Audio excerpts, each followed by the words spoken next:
demand from the census is part of the problem, right? So one level of the response about the slight shifts, and that's another point I want to stress, that these are really small shifts, right? Like 2 or 3%, like in every one of those categories anyway, and 2 or 3% starting out from a pretty small end, right? Because what I think the black men thing went from 13 to 17%. So that means that there are 83% of black men who didn't vote for Trump, right? So, but but I would urge people, before we start killing a lot of trees, metaphorically speaking, to try to explain what's happening among African American men in 2020. To whenever the phrase, African American or Hispanic or male or female pops up, that we can substitute Sasquatch or unicorn, right? Because those populations are as real as coherent populations as Sasquatches and unicorns are. All right, so that's the first level of response. The second level of response is that, and like this is the thing I'm afraid of. So I'll just say it out loud and I'll be done with it. From the time that it began to look this afternoon like Biden had a clear path forward in Pennsylvania, and was likely to make it to 270, if not beyond, what popped into my head immediately was a comparison to Goldwater's defeat in 1964. Goldwater was defeated, and granted by a much wider margin than Trump's going to be defeated, but that didn't kill the right. What they did was they went underground and they organized and field tested bundles of issues and created an electoral constituency for themselves. And 16 years later, they were in the White House, right?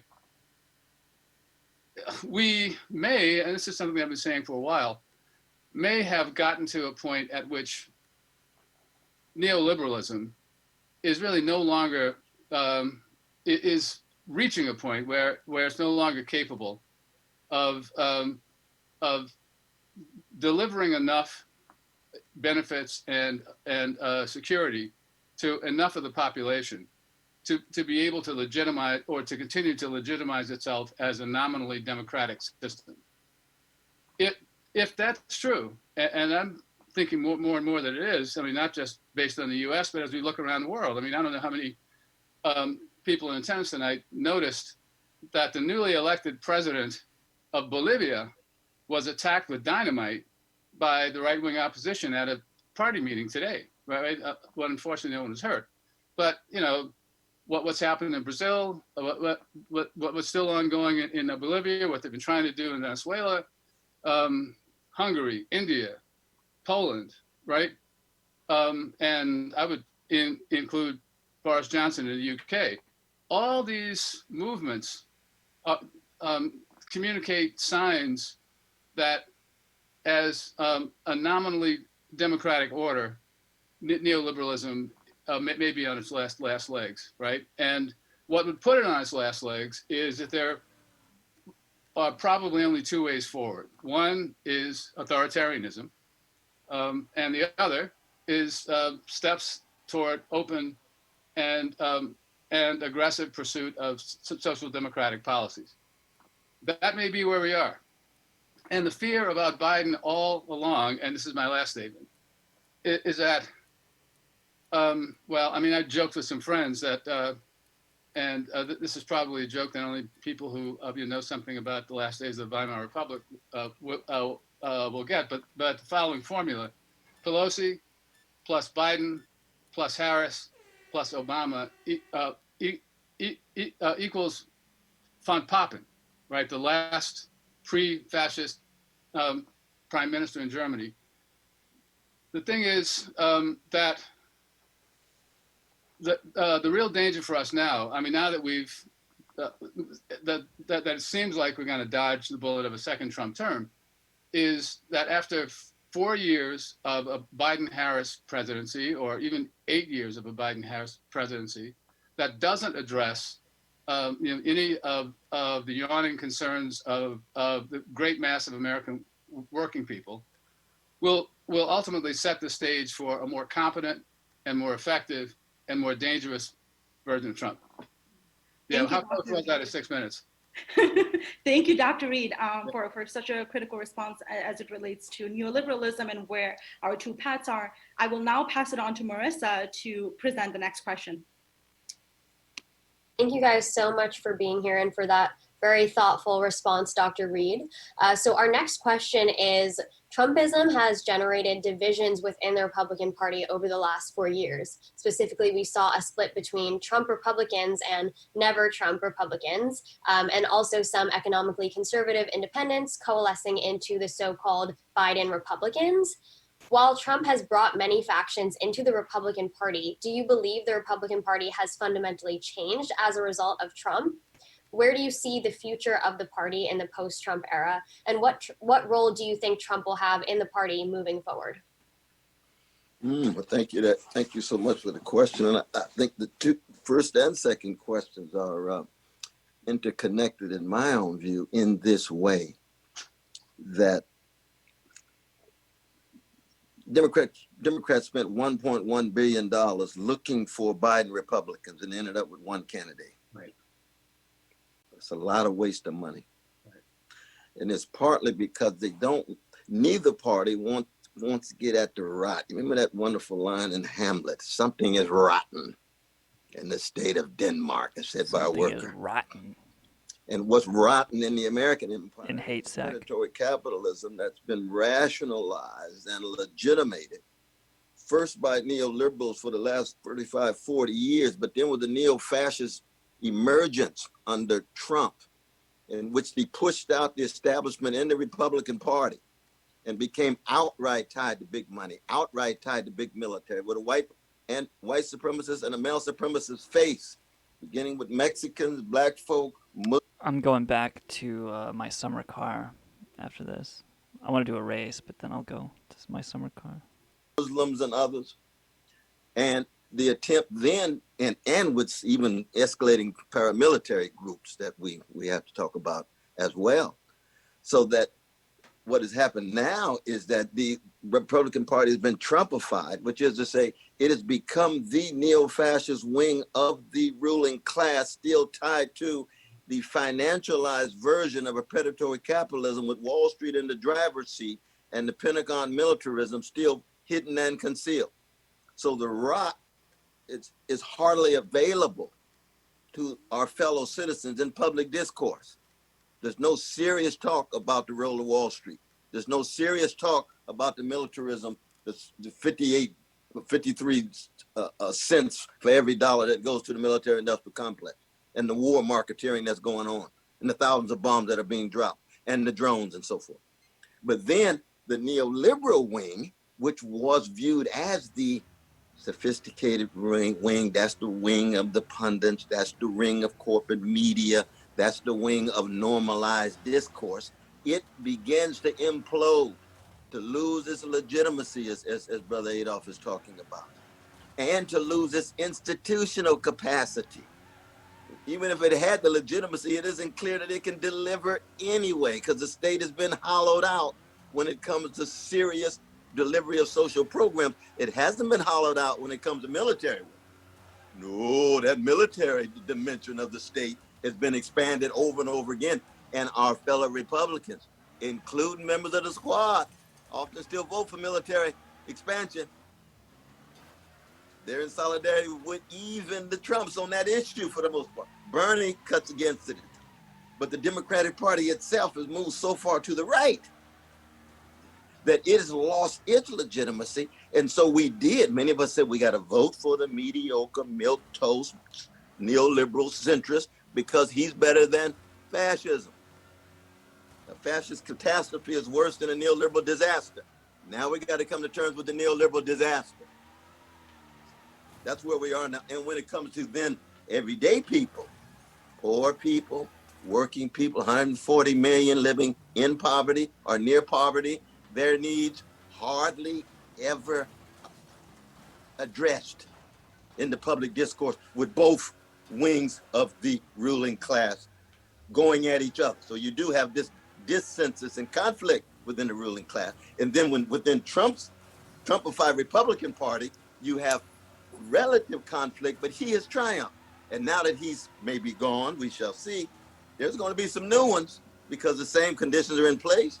And there might be even better spokesmen. There might be even more snake oil spokesmen who are more effective. And that's a challenge that we have. And that's why it raises the issue of, what do we do with this, with this rot, this predatory capitalist rot that sits at the center of it, and a Democratic Party that for the most part is tied to it, because the progressive wing, we were crushed. I mean, Brother Adolph and I were at event after event after event after event in South Carolina and all over the East Coast with Brother Bernie. And we got crushed. We got beat with the neoliberal unity imposed over against Bernie.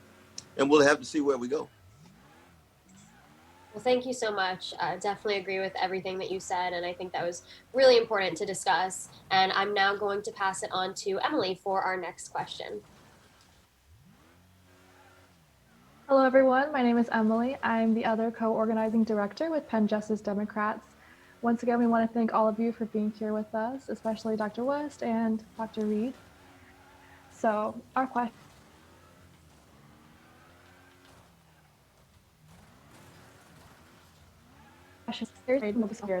gave birth to the hashtag resistance and Blue No Matter Who coalition of voters whose sole focus has been to get Trump out of office. Now that Trump is out of office, what do you think will happen to this group? How can we as progressives collaborate on an individual level with this group for meaningful left organizing moving forward? All right, so should I take this, Cornel? Yeah, absolutely, my brother. Absolutely. Or start? Well, all right. So, like, here's the first provocation of the night, maybe. Hashtags are not movements, right? And what we've got to do is, especially given the state of play that Cornel just laid out quite clearly. We've got to start out from trying to connect with people who don't already agree with us about everything, right? I mean, there's been a tendency in what passes for a left in the U.S. for a long time to lose sight of a distinction that a friend and comrade Jane McAlevey has made quite powerfully between mobilizing, which is getting everybody who was on your side and moving them to express themselves in some way, and organizing, which is talking to people who are not already on your side to try to win them over. It's like what the Maoists used to call the politics of uniting the many to defeat the few. I think one problem with the idea of resistance is that it's not affirmative, right? And people won't build a mass movement to resist. People will shape a mass movement because they want stuff, right? Like the civil rights movement, for instance, wasn't built around an abstract opposition to something called racism or white supremacy. The civil rights movement, as was black insurgent politics from the 1930s through the 1960s, was built around trying to organize masses of people for specific stuff and against specific stuff, right? Against Jim Crow, for the right to form a union, for the minimum wage, et cetera, et cetera, et cetera. So what's killing us, and I guess I'll slip this point in here now because it's connected, though it may not seem like it. It might seem a little aphoristic, but we've got to keep in mind that people voted for Trump, and maybe this is a lesson if one wants to take a lesson about Trump's expansion of his base or his vote total among POCs and especially LGBTQ people, which I have to admit is kind of astounding, but people voted for Trump for many different reasons, right? in the worlds that we inhabit, right? It goes without saying that a vote for Trump is a vote for white supremacy. Maybe It's not, super right? satisfying to fucking People just have crush these capacities people one after to look another after past the another. things that they aren't especially concerned with, and to stress the things that they are.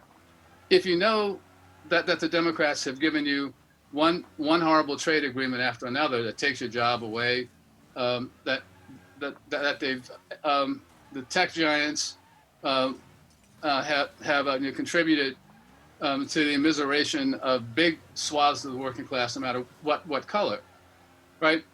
So we have to try to figure out, first of all, talk to people and get a sense of why they actually voted for Trump, what appealed to them about Trump. But beyond that, Trump or no Trump, what we know the reasons that masses of working people are disaffected from both parties. And like, don't forget, in 2016, a vote for Trump was, among other things, an expression of disaffection with the mainstream of the Republican Party.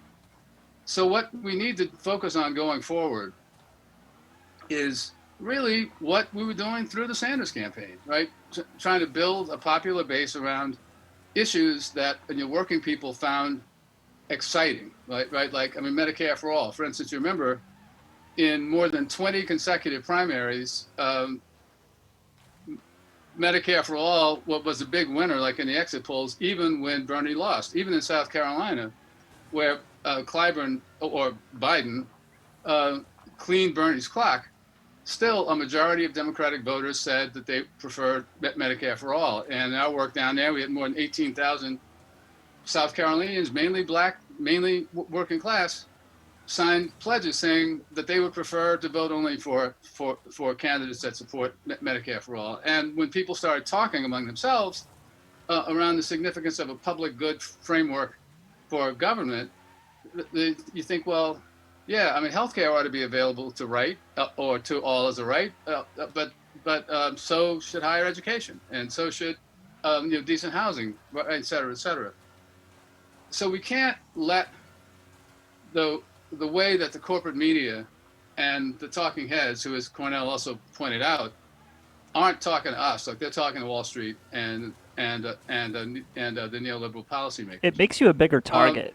We can't let them set A our big car. understanding of what the political agenda is going And forward. a little car. And it should, and I think it should be the same as it was like before Bernie and I mean during Bernie and after Bernie. But while acknowledging that Bernie did more than anyone in a hell of a long time to put the issues that working people are concerned with on the public agenda, and that's what we need to recapture. And whenever we get out of the pandemic, those same concerns are going to be there, and even worse, or in a more intense way. So I wouldn't, I don't care that much about the resistance, to be honest, right? I mean, I think we need to build our own movement based on our needs and agenda. Thank you, Dr. Reed, for such an insightful and thoughtful answer. I will now pass it on to Jacob for our next question. Well, thank you so much for that. And my name is Jacob Brown. I'm the Internal Affairs Coordinator for PJD. And so our question here is, results from this election have revealed critical differences in the voting behavior between white and BIPOC working class voters. Many argue that race and other social issues keep white working class voters in the Trump coalition. I wanted to kill him Is so class bad. solidarity based on populist left economic policies possible with the white working class? Or does internalized racism No, I just and go white for the weak supremacy ones. make them a lost All cause? the weakest ones. And if class solidarity is able to cut through racial tensions, how could that be achieved? Wow, appreciate the question, though. Boy, you got some wonderful questions here tonight. I can tell you that. Sure do, don't they? That's the truth. That's the truth. Well, first, I want to build on what Brother Adolph said, though. You see, because you only got two major options for the whole country, you have to choose between neo-fascism and neoliberalism. See, when you choose neo-fascism, it doesn't mean everybody who chooses that's a neo-fascist. Right. Just like when I vote for Biden, after cognac and a whole lot of other things I had to do that, it doesn't make me a neoliberal. Right. It just makes me an anti-fascist. I'm part of an anti-fascist coalition at that strategic moment, because the decrepit political system that is so colonized and dominated by the big money, it truncates the options that people view as credible options. And therefore, you can't really measure the class consciousness, class solidarity, or whatever it is, based just on those two very, very, very narrow options that don't even allow us to get at the predatory capitalism. They don't even allow us to have a conversation about Pentagon militarism.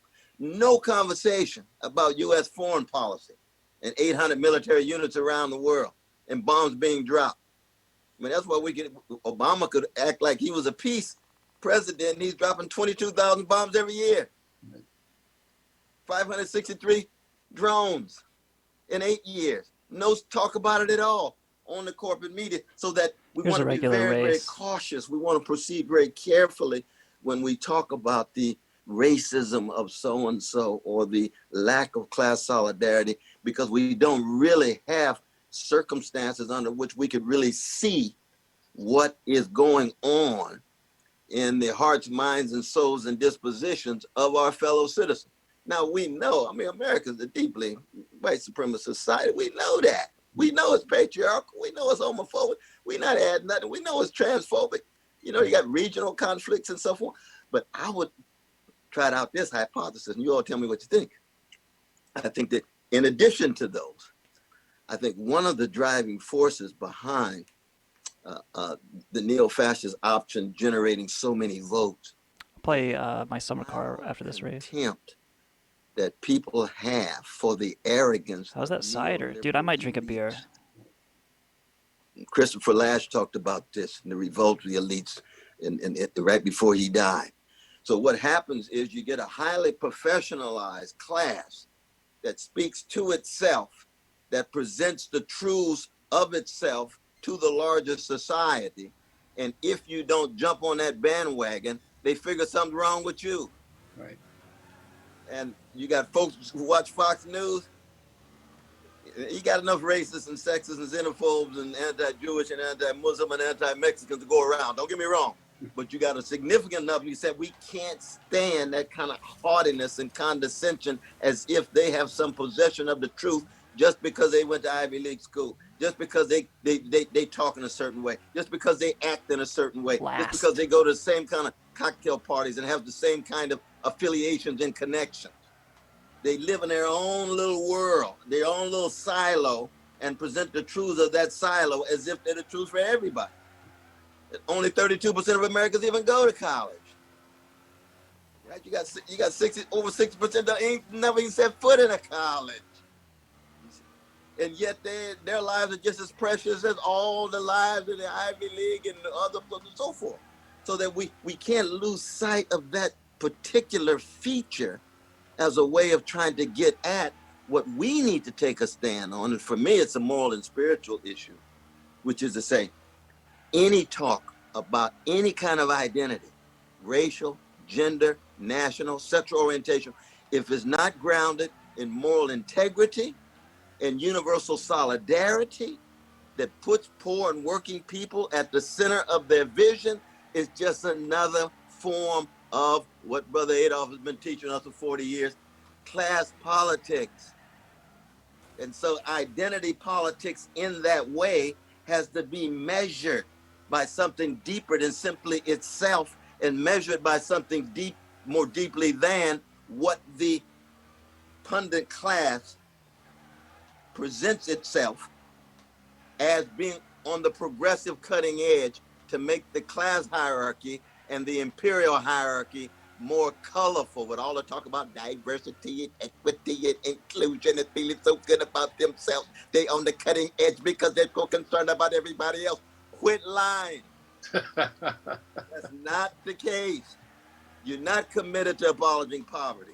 You're not committed to hitting mass incarceration regime. You're not committed to making sure workers are treated with dignity and they can raise their voices at the workplace, as well as have access to fair wages and living wages. You're not committed to a transformation of the role of Wall Street. That's why all the Wall Street gangsters didn't go to jail under Obama, under Eric Holder, under the Democratic regime. So So that's the kind of challenge I think we have in talking about these class dynamics as it relates to the white supremacy, the male supremacy. And we know these are, these are very Yeah, I went from last to ugly fourth. I feel good about that. but we can't That's a good fetishize note to end on there. these ugly evils in such a way that we also don't see the ways in which they're grounded in the predatory capitalist order and connected to empirical tentacles around the world. Okay, well, thank you, Dr. West, so much for your response. Thank you so much. Yes, Thank you. Yeah, I'll now pass it on to Brendan from Penn YDSA, a representative from our collaborating group for this event, to present the next question.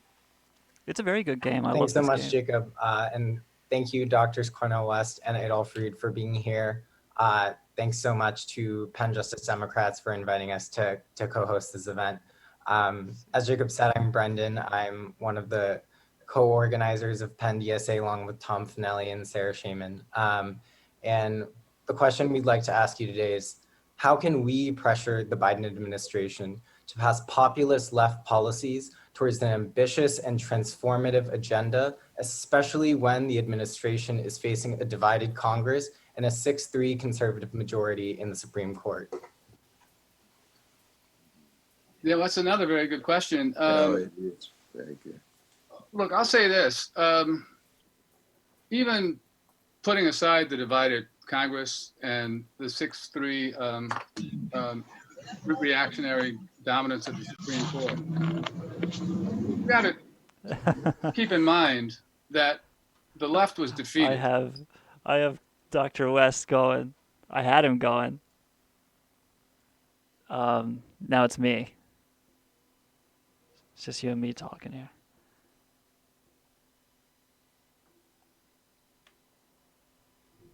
All right. Is this a good volume? Is this too loud? Am I too loud? Here's the game.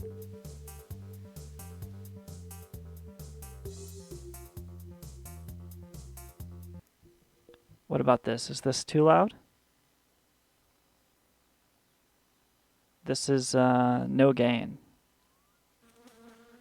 Lots of pain, no gain.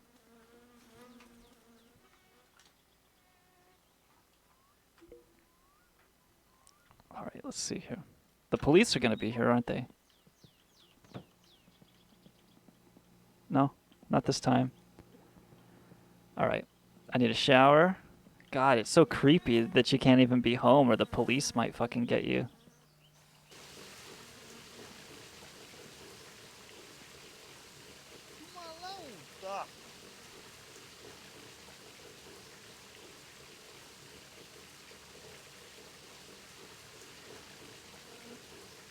Yeah, that was like nightmare shit. I've had nightmares where I see that image of a cop looking in at me. It was a Fed, but a nightmare all the same. The last thing in the world you want to see is that fucking big oinker face looking in at you. You can drink the shower water too.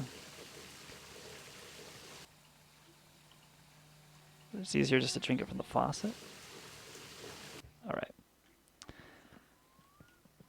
I've got fatigue. I'm just going to make coffee so then that way I don't have to go to sleep.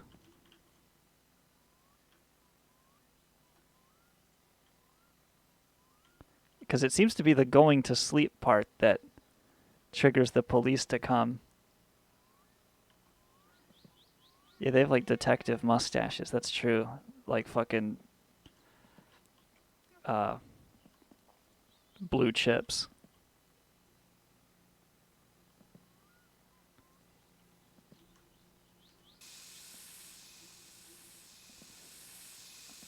You got to use as much of that mosquito spray as you can. I will take a sausage with me. Oh no, I've already got the van full of food and stuff. All right, what time is it? 6? It's probably 6 p.m. Right? Yeah.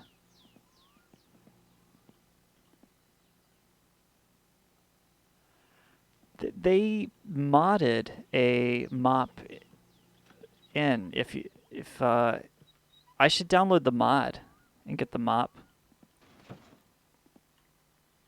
and fucking clean up this piss. I mean, really. I've got beer in the car. I've got sausages. I've got everything I need. Maybe I'll take a can of mosquito spray. Oh, there's the coffee. It's ready.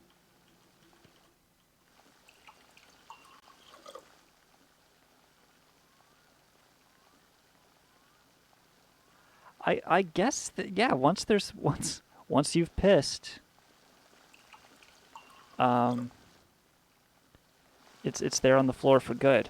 I don't know what the big idea is, but okay, here we go.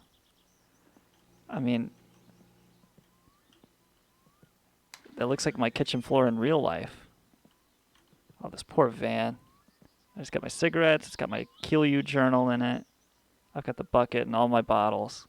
I'm good to go. Do I need anything from in there? No. All right, I'm good.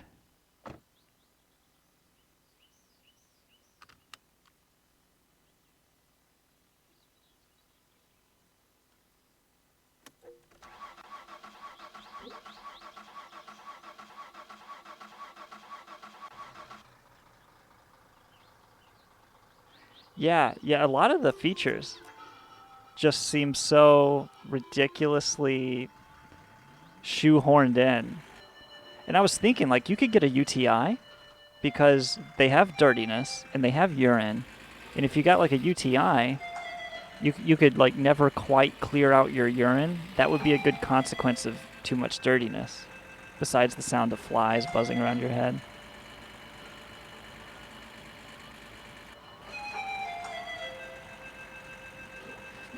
I think pissing in the Kill You does have some effect, but that could just be in my imagination.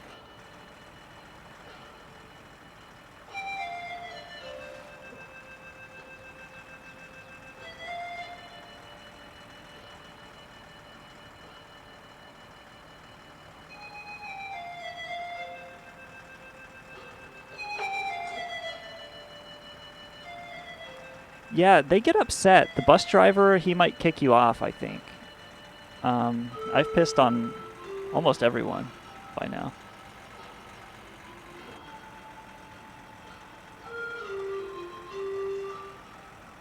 But of all of them, Yuko had it coming the most for insulting my Kill You. Now I can hear the Kill You as I'm driving around. Just a constant reminder that I'm brewing it. Oh, there's that guy I killed. That's the guy. He fucking reported me. He walks the earth. He's alive. They must have found him and fucking took him to the hospital. Alright, so it looks like it's race day.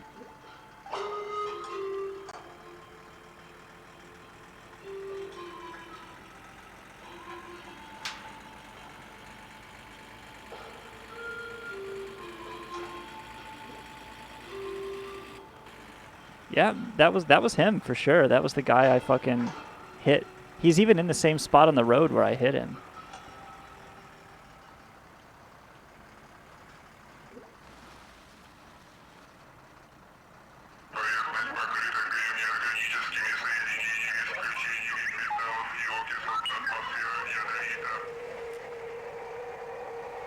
Try not to hear this. There we go.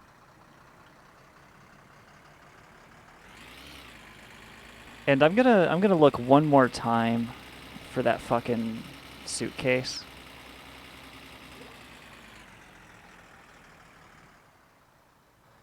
But I'm gonna. Oh, I can't go to town. I'm wanted. So I gotta go this way.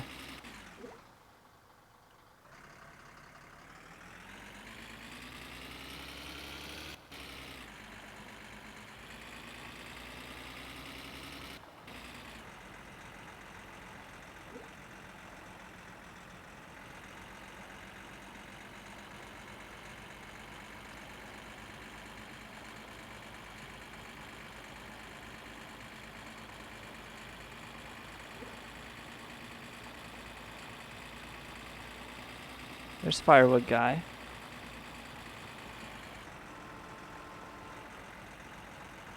We'll be passing Yuko.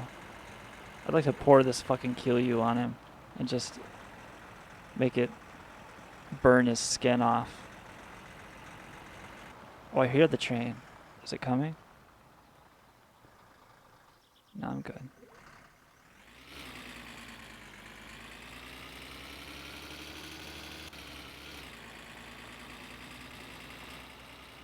That was a disaster last time, just wandering around in the marshes and stuff. That didn't make any sense.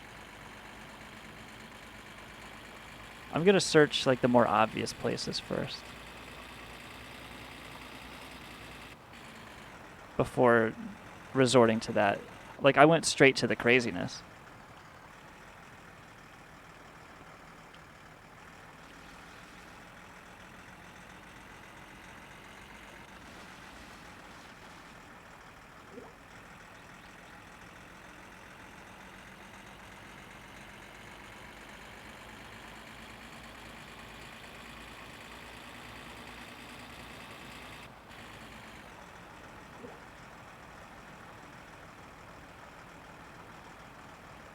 Alright, so here I am at Fleeteries. I'm just gonna continue on to town, or towards town anyway.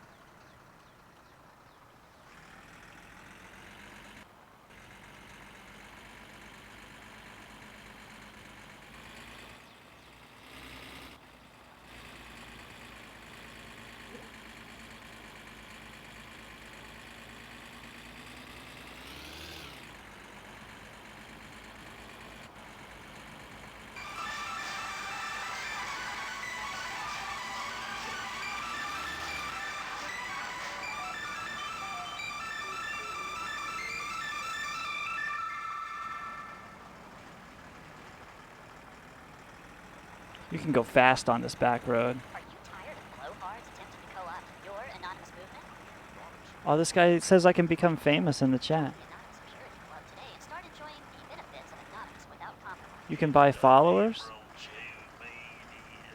Don't mind if I do. How much Bitcoin does that cost?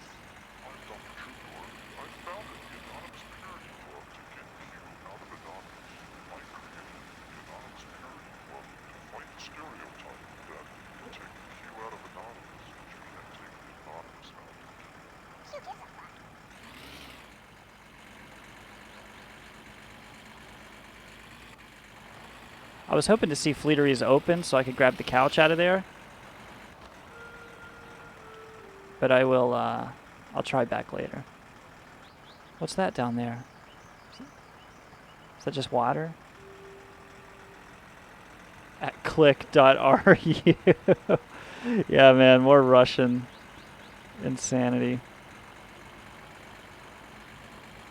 This is the fastest the van has ever gone on a back road. There's no way I could stop this if I had to.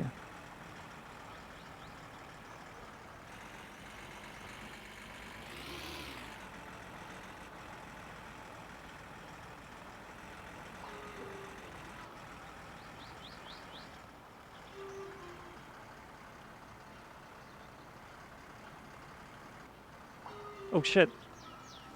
It's the techno guy. Oh, here comes another car.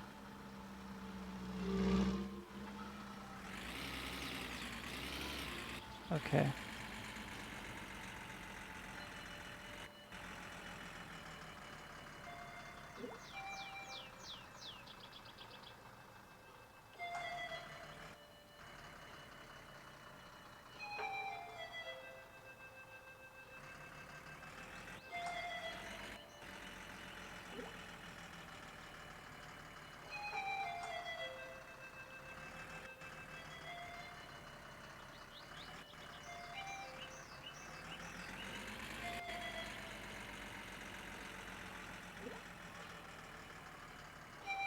I've never been here.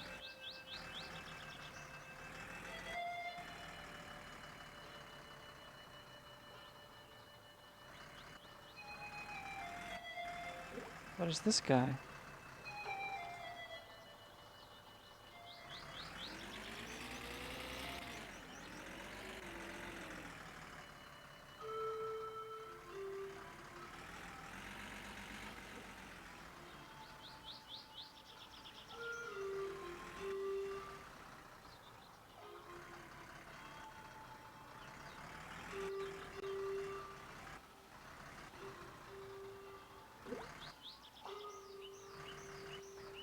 Oh, I think I left the flashlight at home.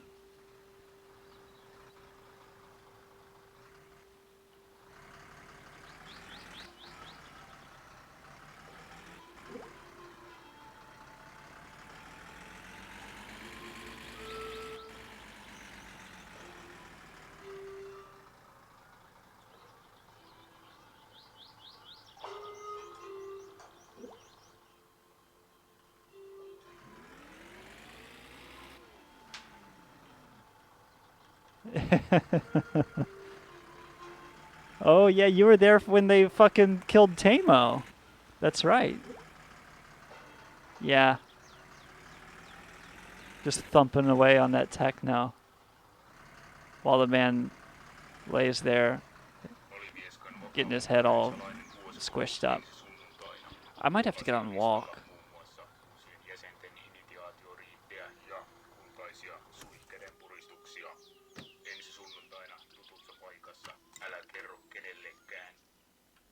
It's true.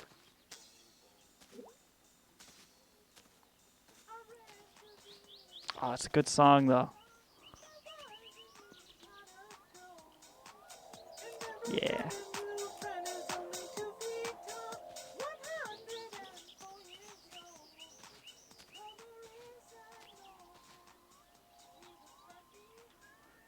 Because according to the map I have,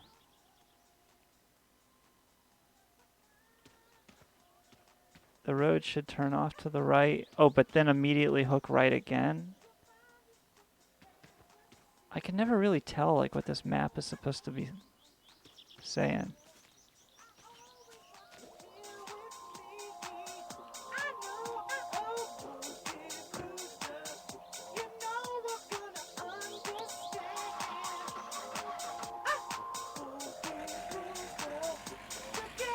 Maybe I got too close to town.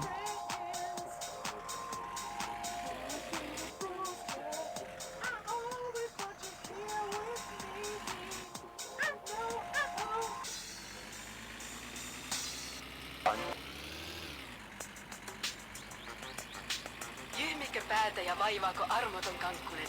Ei hätää. Ilokaasu Ojutkangas on avannut uuden klinikan Ouluun. Enää ei tarvitse matkustaa Helsinkiin asti, vaan apu löytyy Oulun upouudesta klinikasta, jossa ammattitaitoinen henkilökuntamme hoitavat suuremmatkin kankkuset alta aikayksikön. Tule Ojutkankaan klinikalle Ouluun. Iloinen mieli Ilokaasulla. Right, so that's the rally finish up ahead. And that's town where I'm not welcome.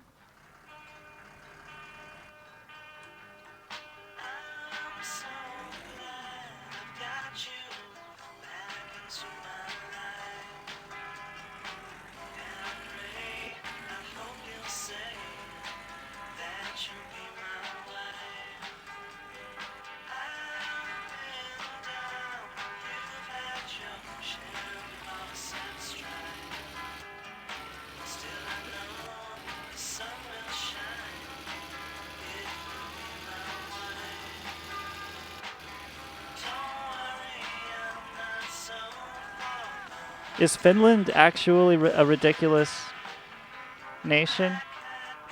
I used to see videos from this time period and it just looked like a bunch of hillbillies fucking getting stuck in the mud and walking down hills to each other's little cabins.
That wrecked car in the distance is a point of reference that I'm using.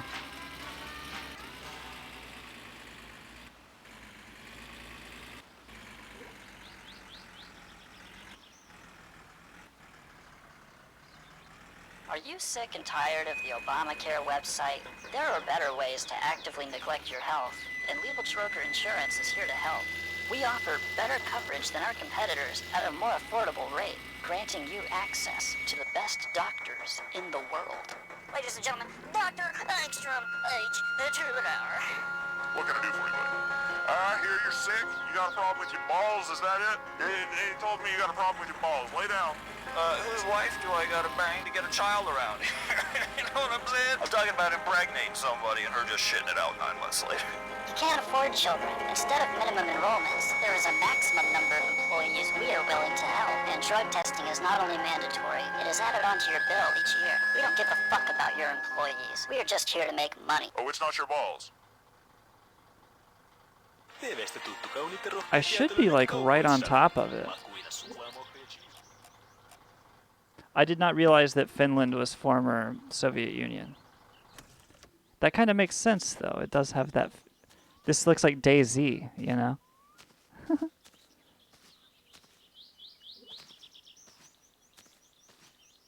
Yeah, no suitcase.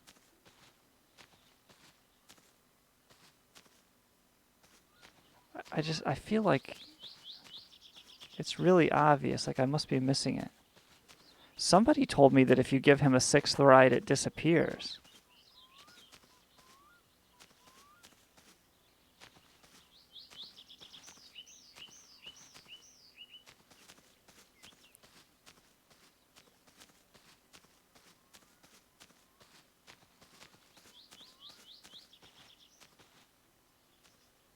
And I can't really make sense of the map, like... They use the same fucking lines for everything on this map.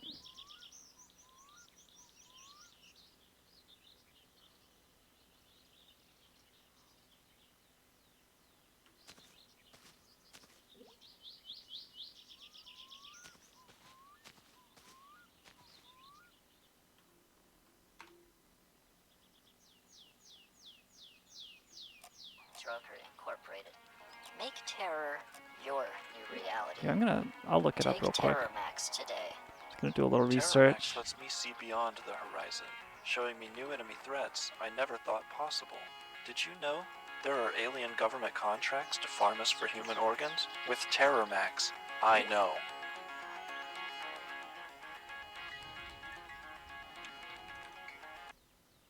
Tätä keikkaa et voi jättää väliin. Nivalan Tuiskulassa 15. heinäkuuta. E-Type, DJ Movo ja Captain Jack. Lämmittelijänä Alivieskan oma poika Rauski. Varaa nopeasti oma lippusi numerosta 0700 52 34 523. Tuiskulassa nähdään.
We're gonna try this again.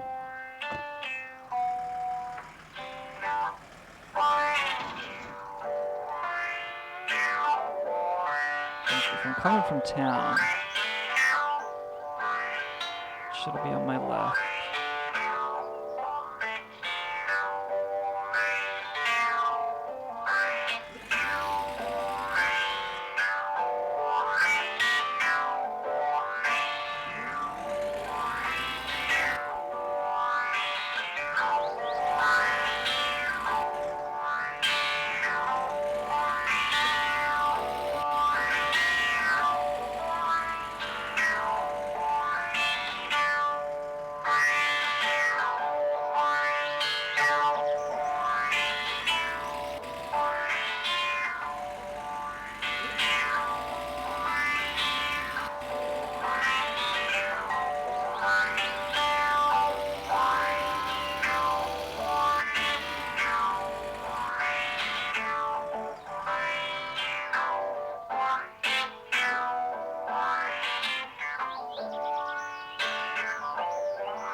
I'm just gonna go to the next location.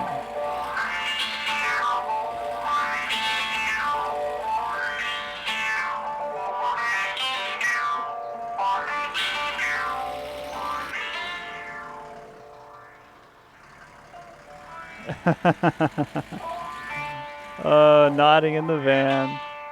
Yeah. I was just looking at the map to see what the next location would be. Because I'm thinking, yeah, this is the right direction. I have exhausted that area. So I know the suitcase is not right there. I'm moving on to the next spot. And I don't know, I got a good feeling like I'm gonna find this thing.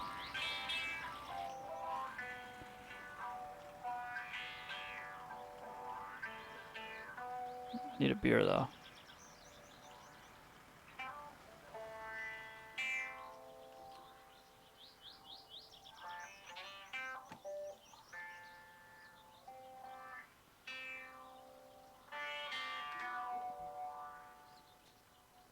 I wish I had the fucking flashlight.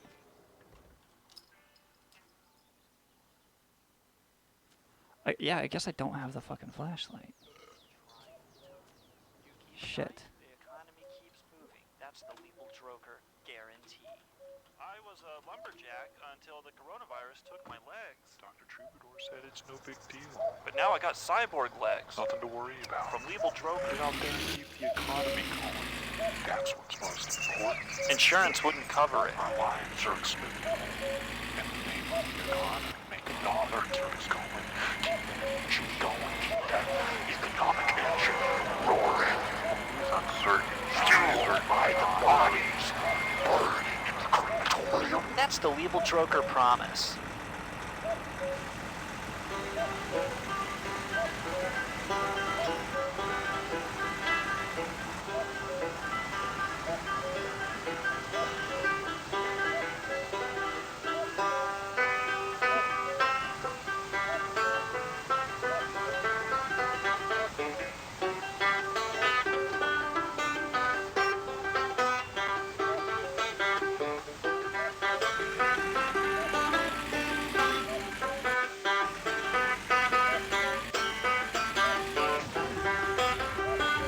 Oh shit, here's the dance.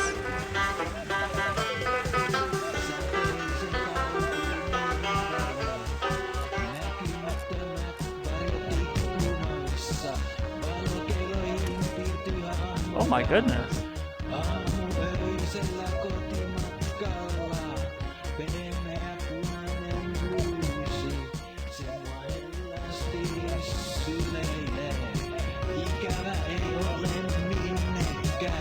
Okay.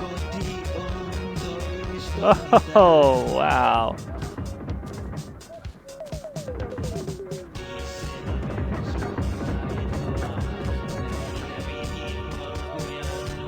It's the band.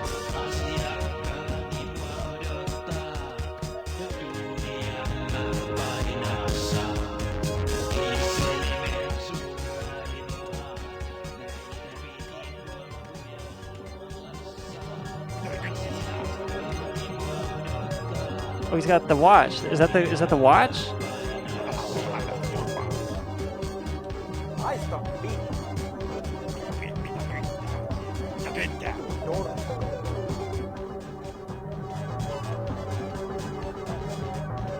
Oh my god.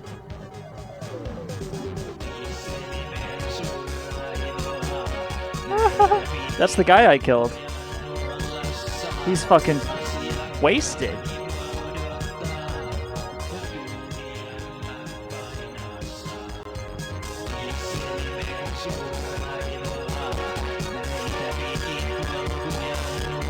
Does this guy work in security?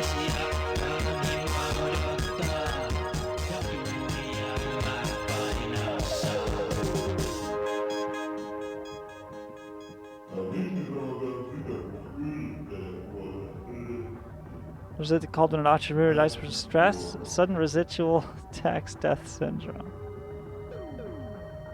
Oh. So they're changing the mood here. Granny's about to get her fuck on. Alright. That's cool. Let's check on this guy again. He's got my watch. I want that fucking watch. There he goes. Hit him. I'm gonna hit him. I'll hit him in the face. Yes! Oh, he's blocking. He's blocking with the watch. He wants me to break my own watch. I'm gonna get that fucking watch. Going down, bitch. Give him the finger and hit him.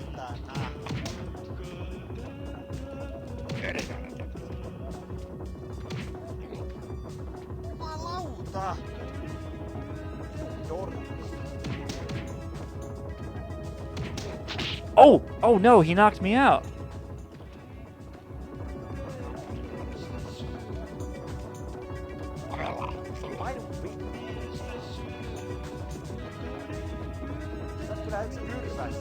Does that mean he won? I'm gonna drink.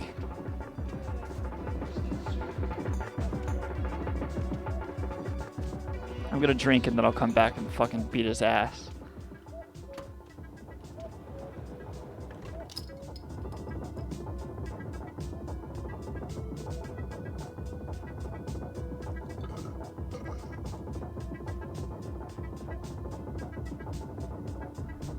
That's a nice wristwatch.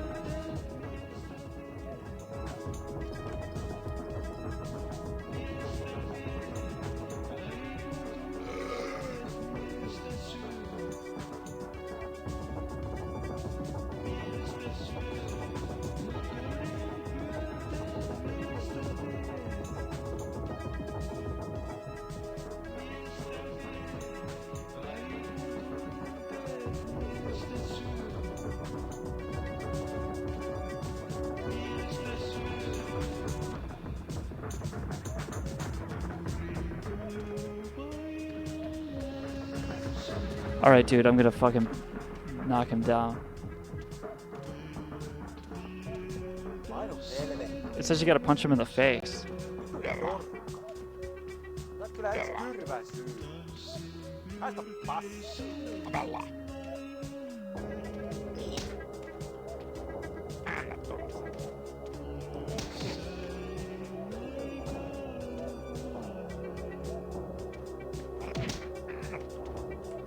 Oh yeah, that counted.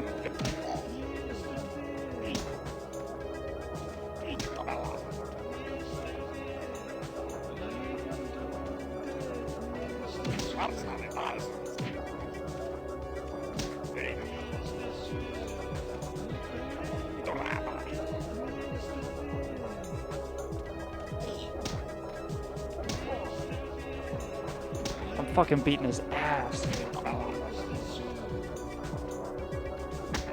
He looks like my roommate.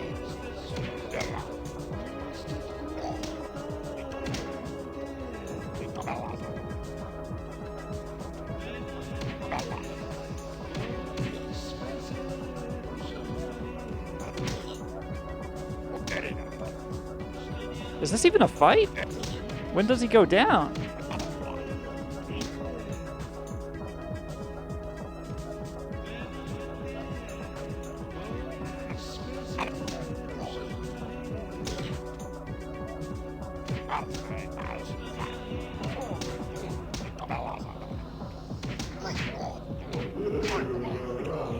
Oh yeah.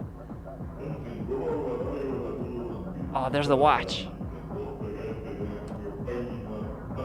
Yeah, boy. Oh, and I got his bottle of booze. You go through a lot of trouble to come out of a pussy, and soon you're asked to go back. So I knocked his hat off, and now I've got his fucking booze.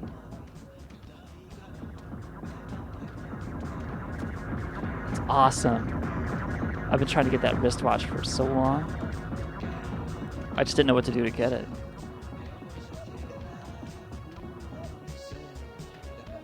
Alright, cool. Now I can resume what I was doing with the fucking watch.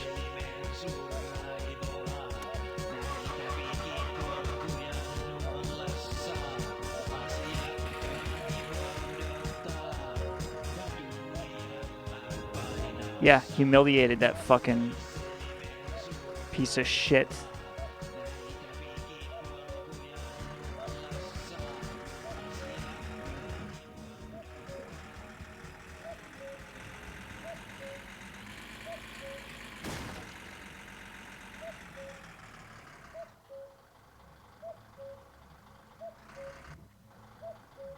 I can't really see if this is a safe way down. It's just darkness. What's up with that?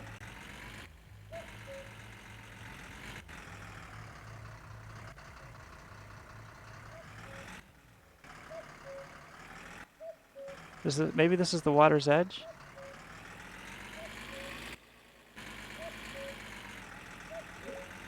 I can't really tell. I'm just gonna get out for a second and see. Like,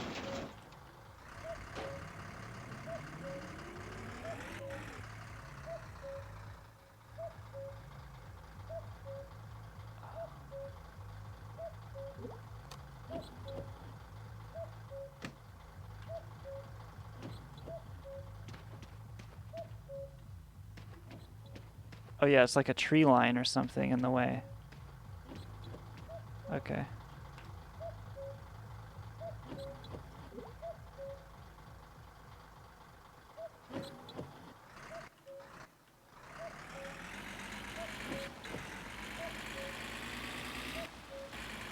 Yeah, this is fucking really hard at night.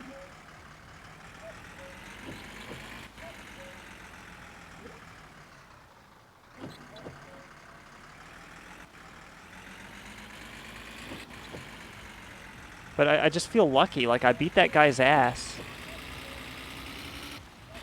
And so I sort of feel like I can do anything after that. But shouldn't this be the waterfront? Why am I looking at like a tree line? Maybe I'm on the wrong side of the...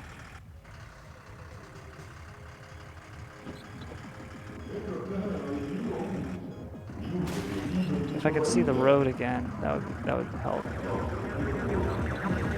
Right, so here's the road.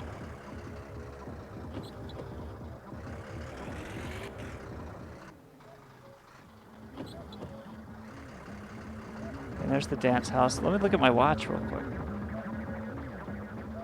It's 2 a.m.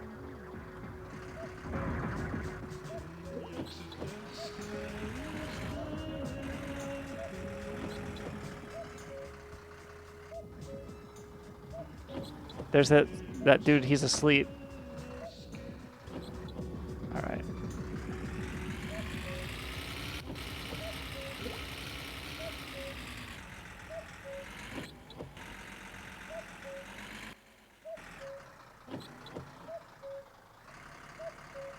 Wait. What is that? What the fuck is that?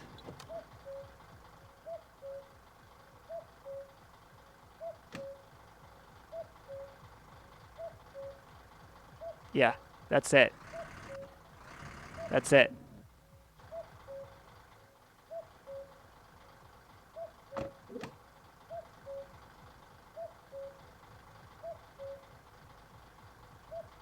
The van keeps rolling.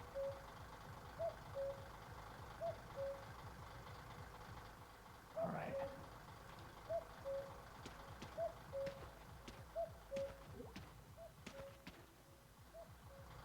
I saw it. Where did it go?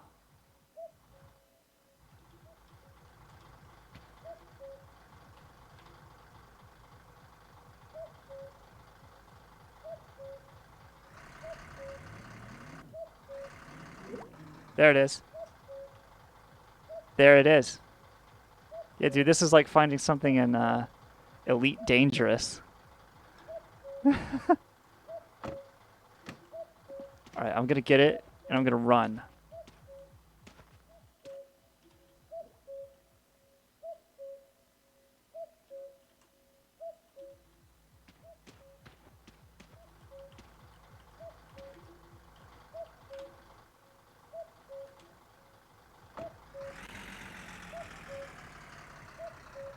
I got it. I got it.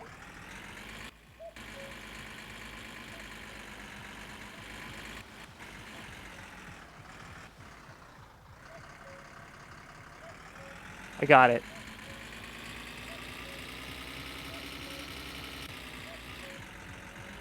I got it.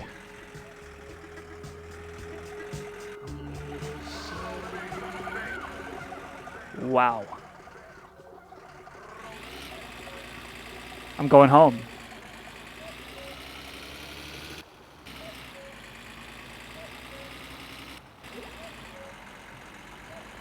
I got it and I'm going home.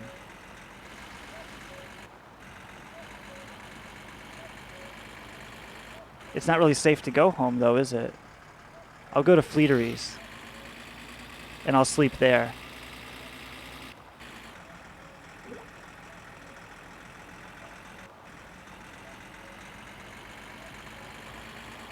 If I sleep at Fleeteries, maybe I can like get away with it, you know? Go find somewhere to bury the winnings. This van is worth so much now. It's got my Keelyu operation. It's got the fucking suitcase. Oh, he's not going to buy from me anymore now that I've got his money. But I don't need to sell the Keelyu either because I've got his fucking money.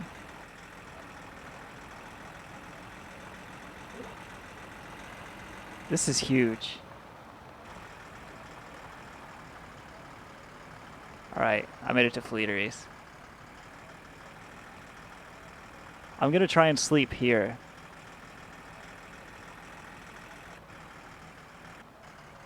And like if he comes after me here, like I'm in town. Nobody can really bother me here, right? It's so creepy. Alright, I've got my money. Oh my god. Put the suitcase in the back. Oh, that's crazy. I better eat now. Oh, shit. My diary's full.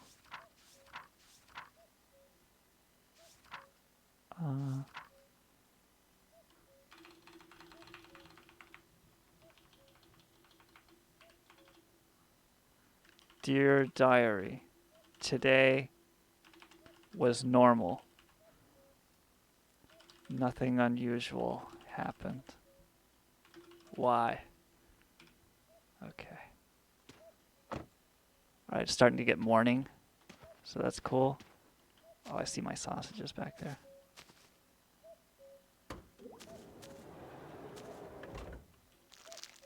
I'm gonna open it and fucking take some. I'm gonna take some money right now.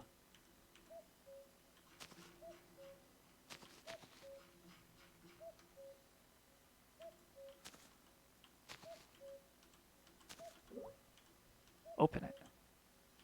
Why won't I open it?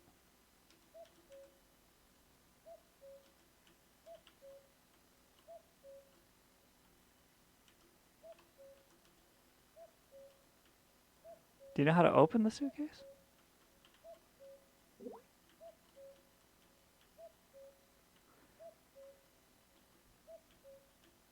Oh. Oh yeah. Look at that money. Oh my god!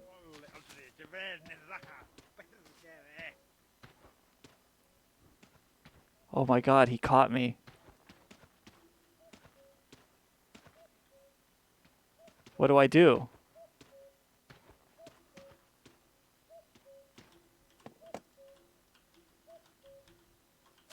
Oh, you can see his feet.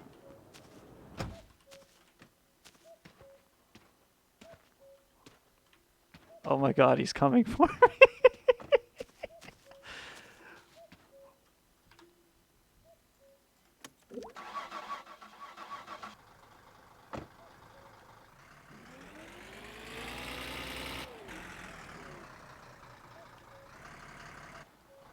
Oh my god.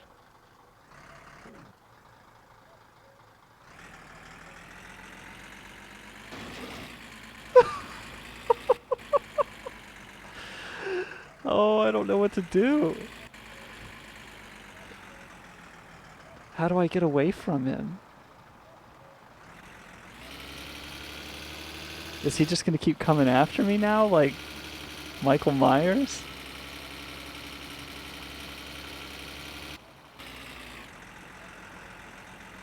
That was so fucking scary.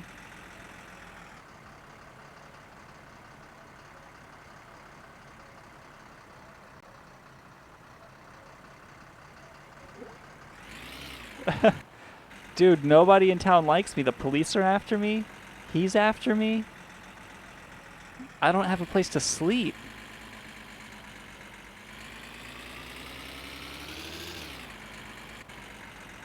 Oh, I still got my suitcase though, right?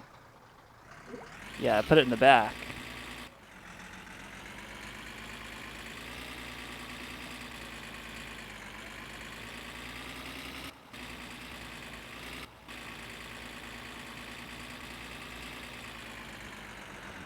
Dude, I don't know what to do now.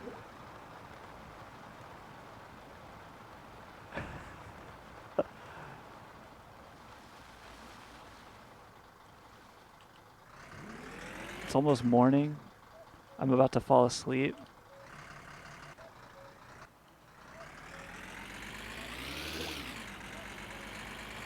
If I'm going back to Fleeteries and I'm gonna try and sleep there. I wonder if he's still gonna be there. Should I run him over and kill him? I mean, I'm already wanted. I'll fucking run that piece of shit over. I'm a wanted, you know? Where is he? Is that him? No.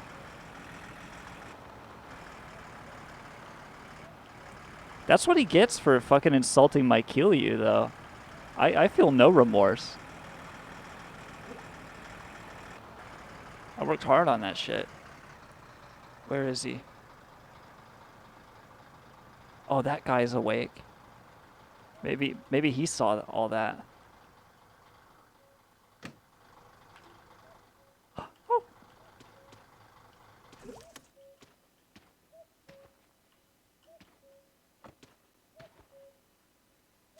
All right. Yeah. Okay, I'll drink a beer real quick.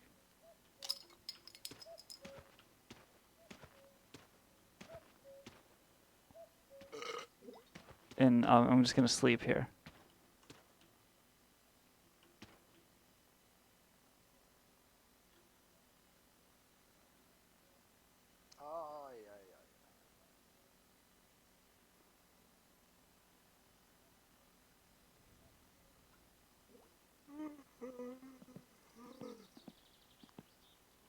Oh, everybody's awake for the rally. Oh, does that mean that I can't get out today because it's Sunday? Ah, shit. Ah, man, I didn't think about that.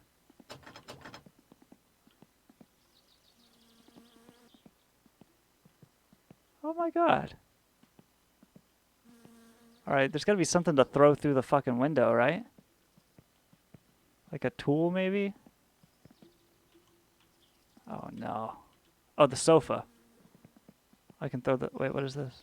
Yeah, I'll throw the sofa through the window. And maybe that'll let me out.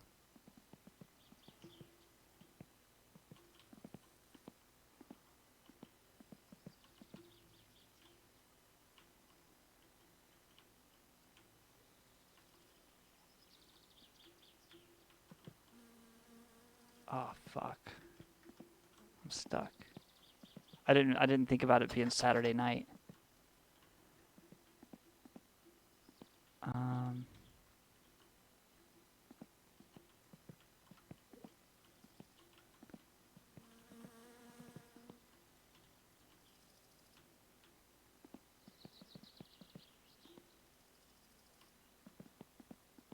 Yeah, how long is a day? Like 2.5 hours?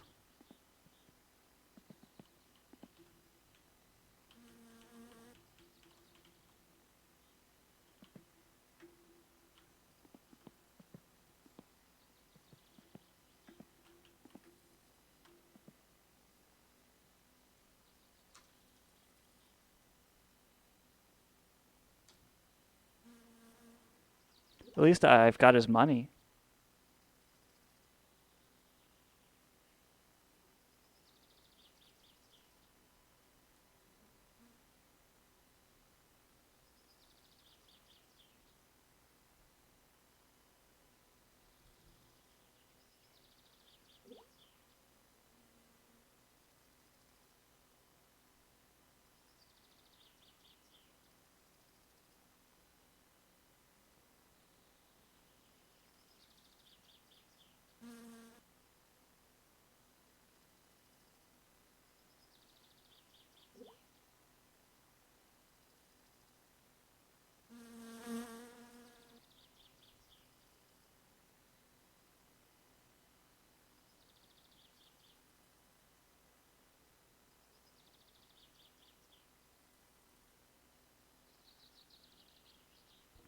there must be some way to get this like through the door. I'm thinking like maybe through those windows or something to get it to clip through. Oh. Yeah, something like that. Yeah, something like that. Get out. Yes. All right. Okay.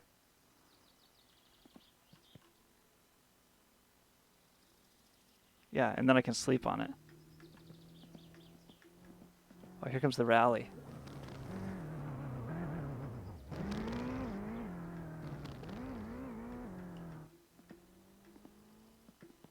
So they say running and jumping increases fatigue.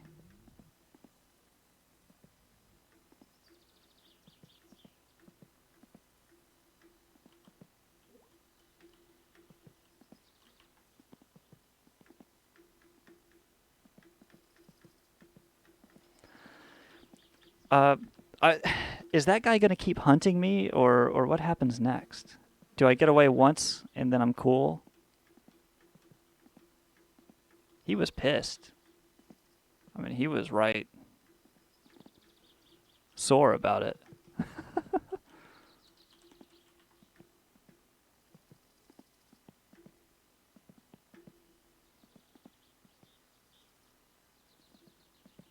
What else makes you tired?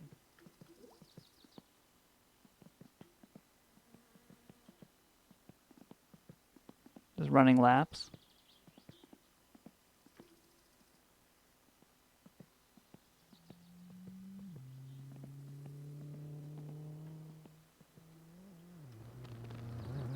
Painu vittuun, saatana.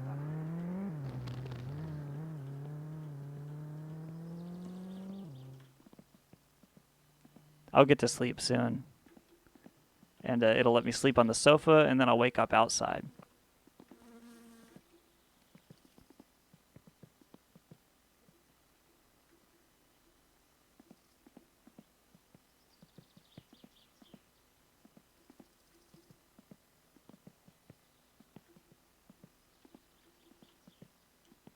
Yeah, here we go.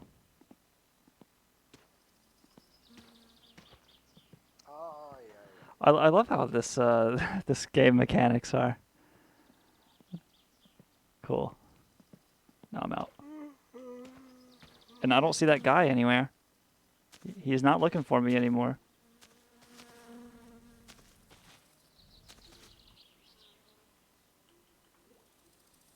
Let's check and make sure I've still got the money. If he found my van, he would have just taken the money, right? Nope, it's still there. Yes.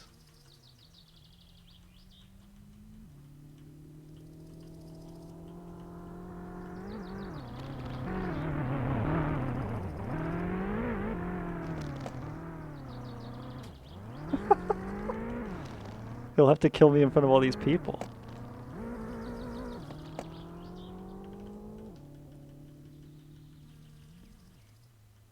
Yeah, this is the most money I've ever had.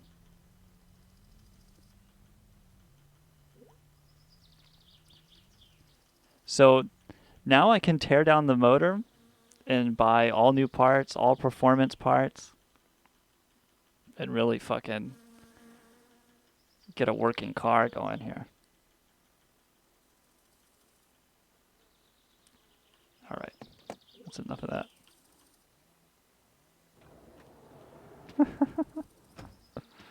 All right, man. I can't go sleep at home because of the fucking cops looking for me. All right, I'm gonna get the... somehow I'm gonna get the fucking... I'm gonna get the sofa in this van and live in the van for a little while with my money.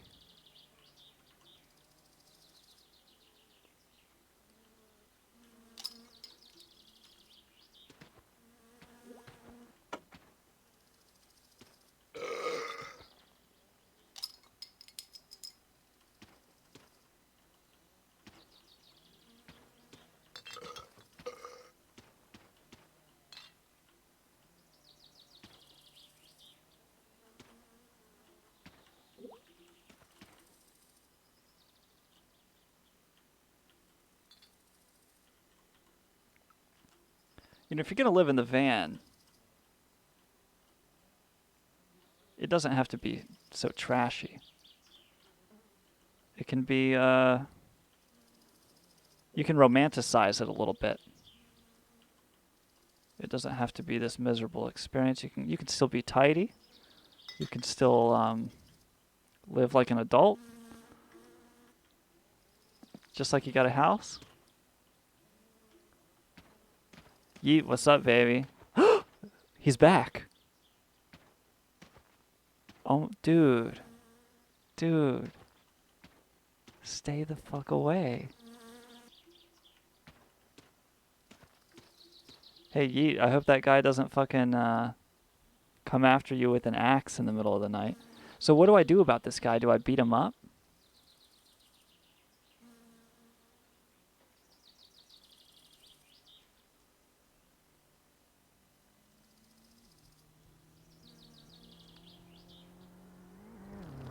Oh, that car could hit him. That would help.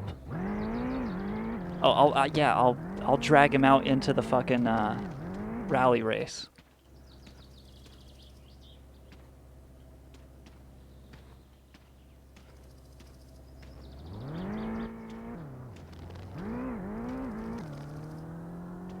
If I do it just like this, he'll have to get hit by a rally car.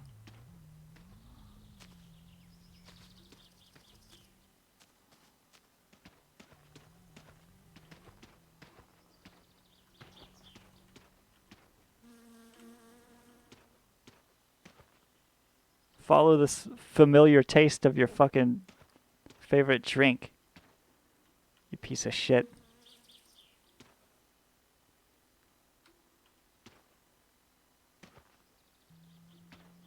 Oh, here comes one. I hear something. Yeah, here they come. Here they come. Here they come.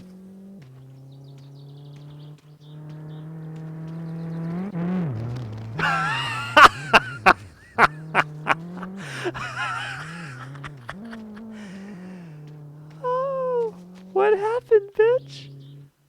Where'd your little axe go? Well, what did you drop? Oh, he's asleep.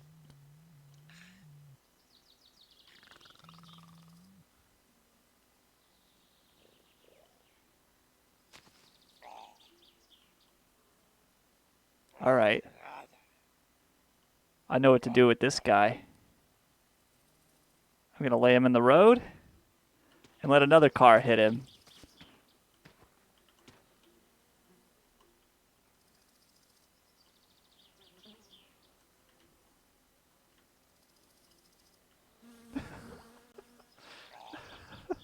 Dude, I don't want to dump him anywhere because that doesn't seem to kill people. That other guy is back.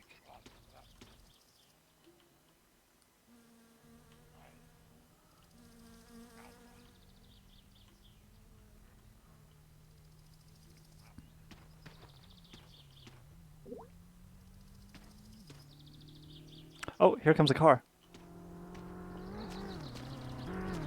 Boom!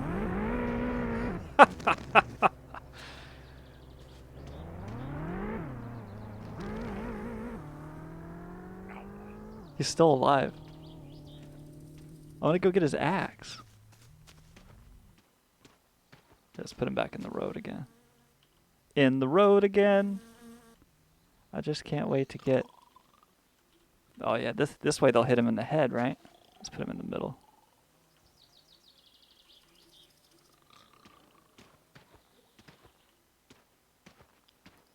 Yeah, the next time the cars are gonna like flip and hit these other people too.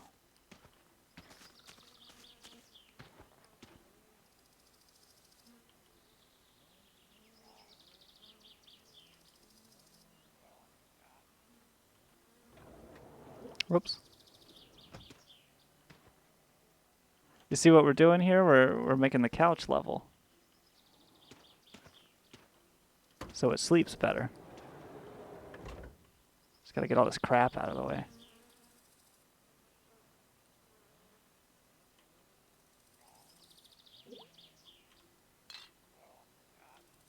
I just can't wait to get on the yeet again.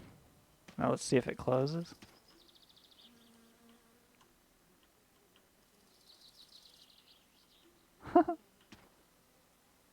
Beautiful.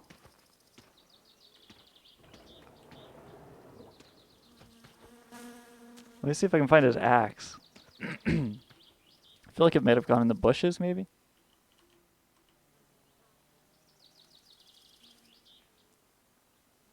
Maybe it just disappears. Yeah, I think it just disappears. Joo, ei jaksa katsoa sun naamaas. I think I hear another car coming. Oh, he moved.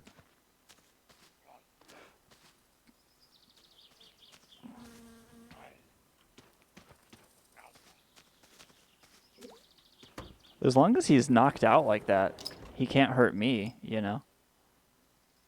I'll drink a bottle to kill you, then I'll really piss on him.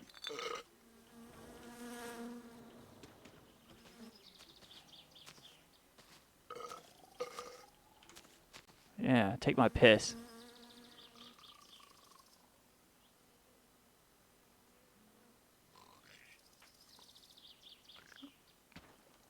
Yeah, Yeet's buddy is kind of crazy.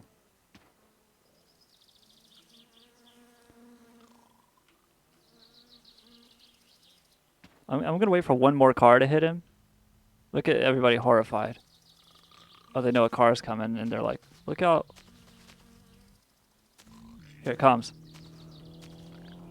Here it comes. Oh, he's going fast. Oh! That didn't do anything. Alright. Well, we're just going to leave him there.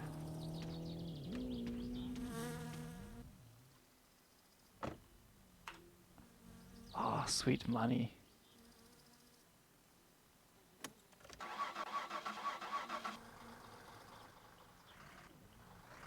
And I will head back home and use the shower, save the game. Oh, just pick the money in front of him while he's on the ground.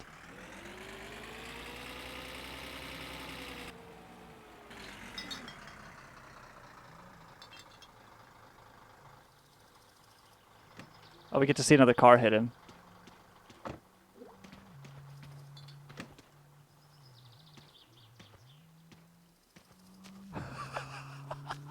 This is just a complete disrespect of this game at this point. Woo! Yeah, he's not moving anymore. Here, let's fix him.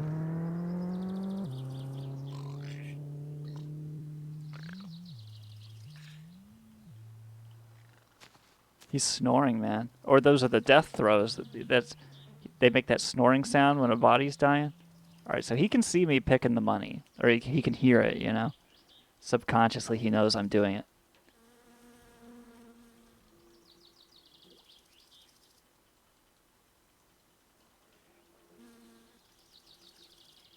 Yeah, there we go. That's good shit. Oh, he moved a little.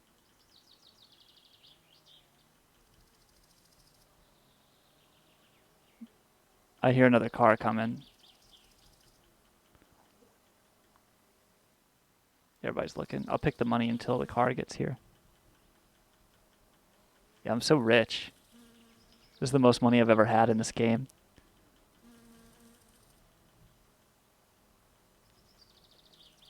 I found this suitcase in the middle of the night, Yeet. And I got the watch, too. Check it out, dude. I'm fucking baller.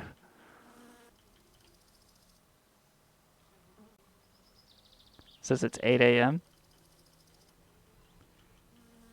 Oh, here comes a car. I beat a guy's ass to get that watch, and I've got his special booze. Boom. Oh, he almost went under it again. And now people are pointing at him and laughing. I wish I had the camera. All right. It's time to go.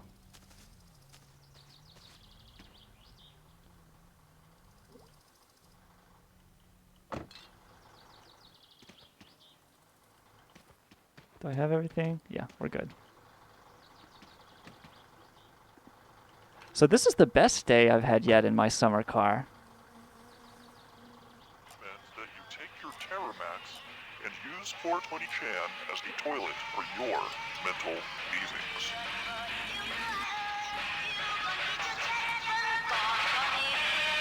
Yeah. This is a celebration.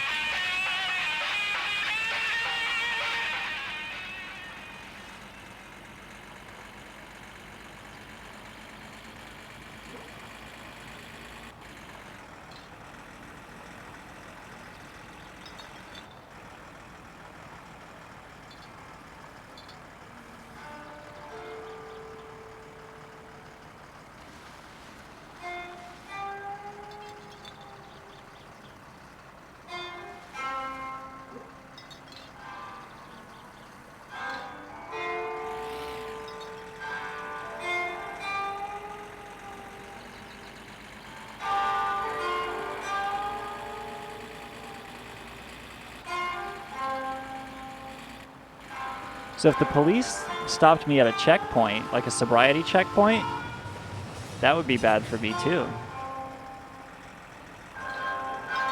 So I'm stuck using the dirt roads until I figure out what to do about my sentence. There's his house. There's his house. Let's check out his house real quick.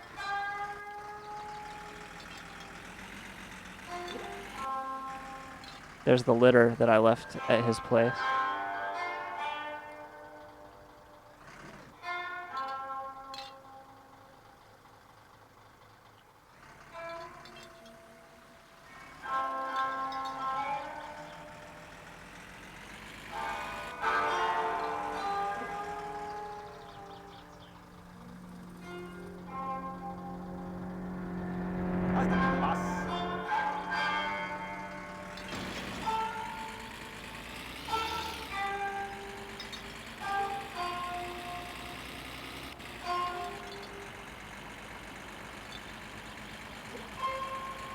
That's fucking awesome.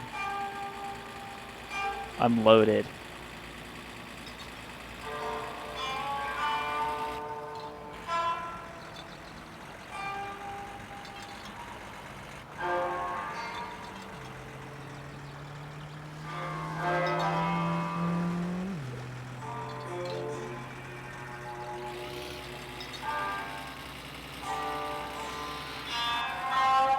Is your buddy talking about you, Yeet?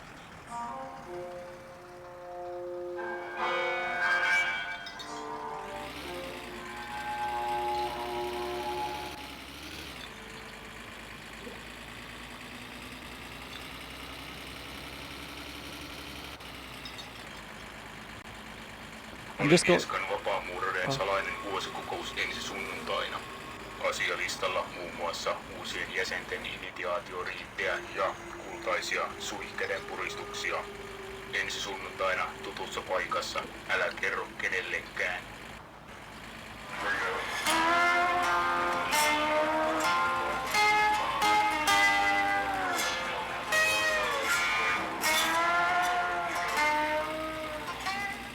Yeah, Yeet, maybe you're having a fucking psychotic break and your buddy's actually okay.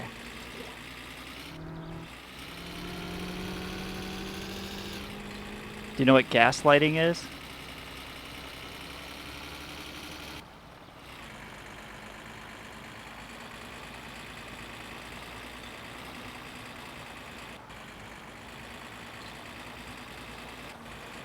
So that guy got hit by a car.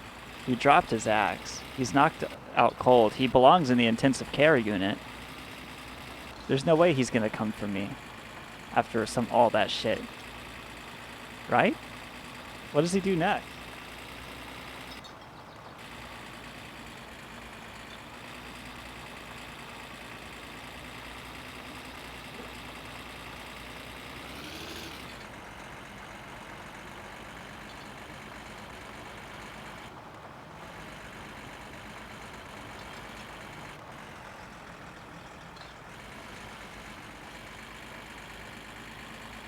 Yeah, dude, if somebody stole your life savings, if somebody stole my savings now, I would be fucking tying them up to the bumper of my Chrysler 5th Avenue until they gave it back to me. Let's see if we got some bills to pay, huh?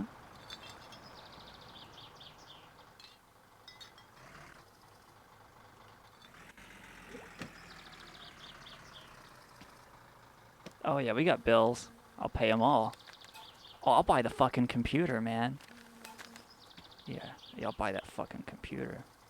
How do you buy it? Whoops.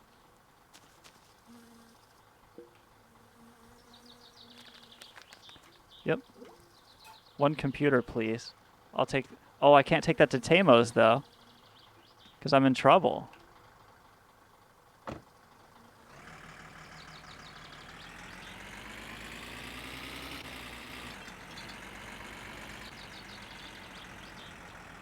I hope the police are not waiting for me.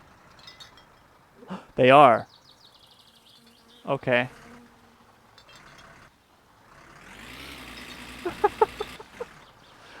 Oh, man. What the fuck?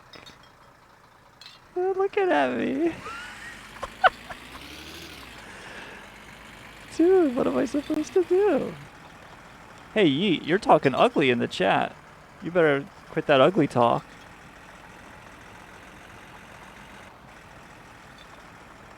Yeah, Yeet, I'm starting to think you're the crazy one, dude. What do you got against dogs?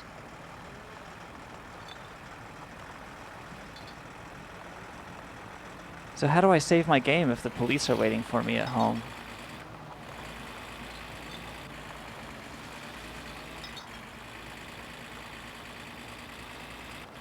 No, I can't do this. You know, I'll sleep in the van over here. And then I'll try to drive back home.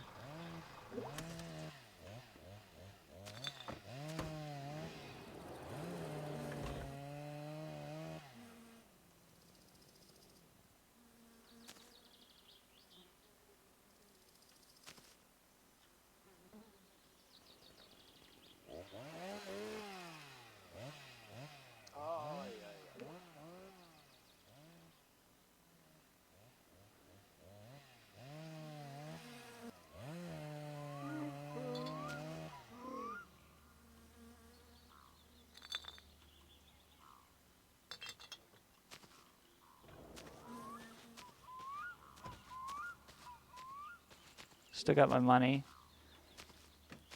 Do I have to fucking do my time? Is that it? I just gotta do it, right?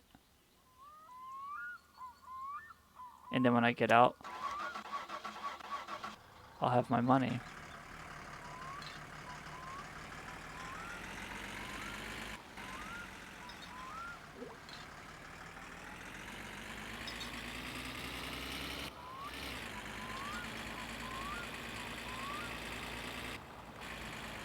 Okay, before I get home, I'm just gonna make a plan. What do I do with the police right there?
All right, they're saying that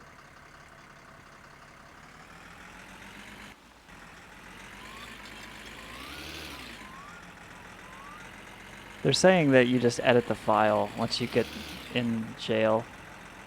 and you set your exhaustion all the way up, and then everything's cool.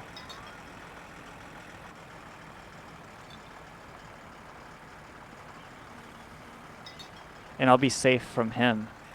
He can't hurt me while I'm in jail.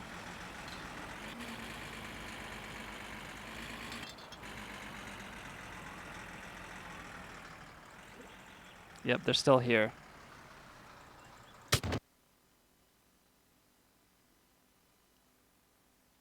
Oh, they got me.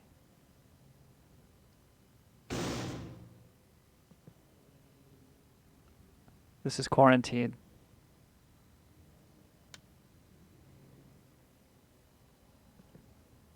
Oh, I can see through. Hello? You can hear their voices.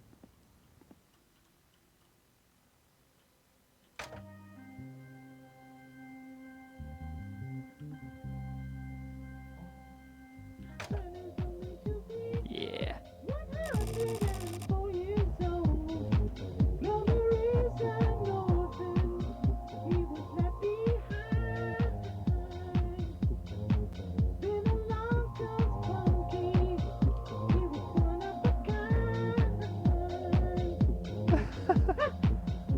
So you save the game here and sleep here. And I have to do 10 fucking days in jail.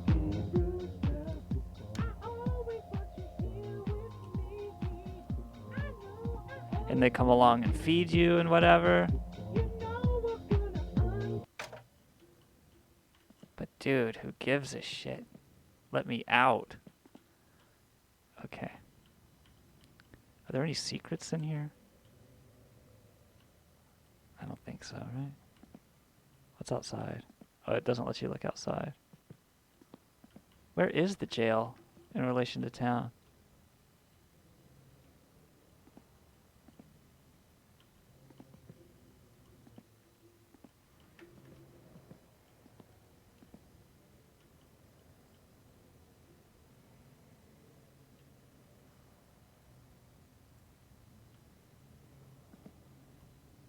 Yeah, it is. It's the shit 2000. Here I am playing the bass. H-Sec on bass.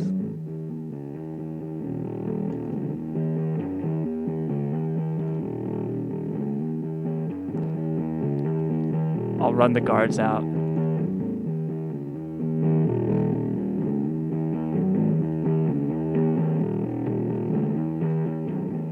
Oh, maybe I can hang myself from that light bulb.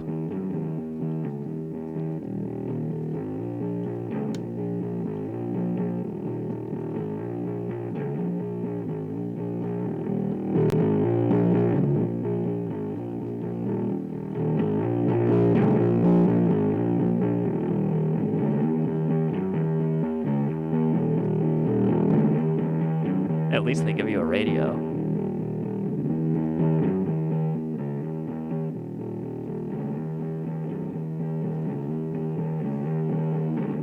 So this would take how long? 5 hours or something?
I will figure something out.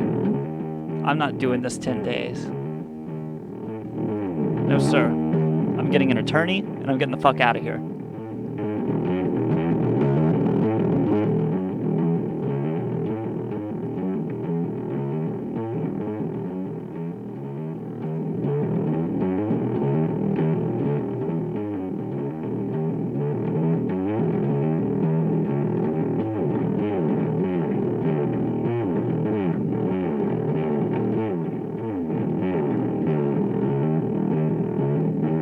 This is Tom Araya's bass from Slayer. I've got the T600 or whatever he uses.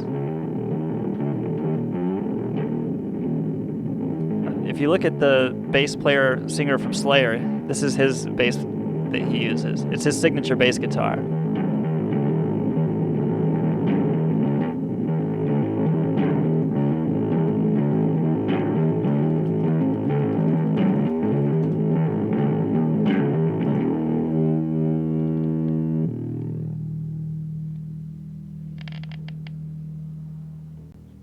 Yeah, let's see here. The ESP. It's a fucking sexy bass guitar. The black satin finish. The pentagrams on the fretboard. And it's super fast. I mean, you can play fast on that shit.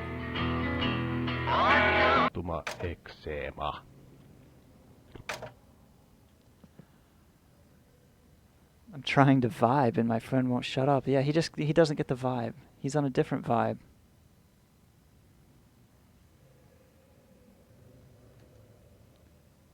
He's vibing all different like. Is it showing the... Oh, no, it didn't show it, did it? Yeah, there it is. I had it pulled up. With the...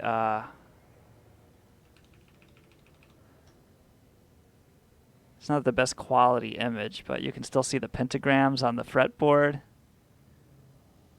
And it stays in tune for years. Such a slick, fucking sexy bass guitar. And the speed is what really counts there. Like, you can play at those speeds on any bass, but this guitar is just so snappy. Oh, here's the backside. It costs as much as my car.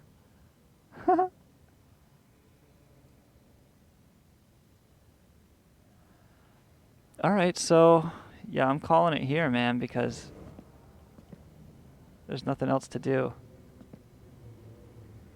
I'm gonna fucking just edit the save file and take care of this, you know? Talk to a lawyer and start a GoFundMe. I'll get out of this. Yeah, friends can be annoying, man, but like they say, you can't pick your friends, right? It's good to see you guys again.